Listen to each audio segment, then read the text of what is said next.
Welcome.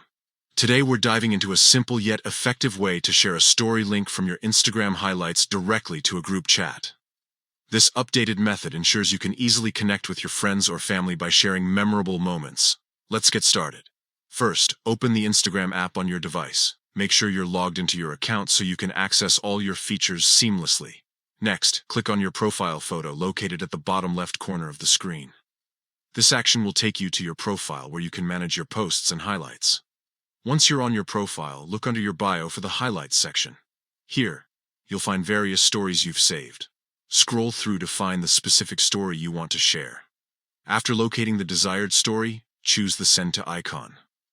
This icon usually looks like a paper airplane and is located at the bottom of the screen. Tapping this will bring up a list of options for sharing. Now, select Copy Link. This action copies the link to your clipboard, making it easy to paste it wherever you need.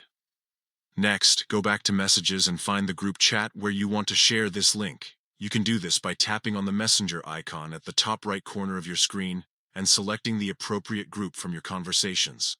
Finally, paste the link into the message box and click Send. Your friends in that group will now have instant access to the story you shared from your highlights, and there you have it. By following these straightforward steps, you can effortlessly share your favorite Instagram moments with friends in a group chat. Whether it's a fun event or a memorable trip, sharing links helps keep everyone connected and engaged with your stories. Thanks for tuning in today. Enjoy sharing those special moments on Instagram.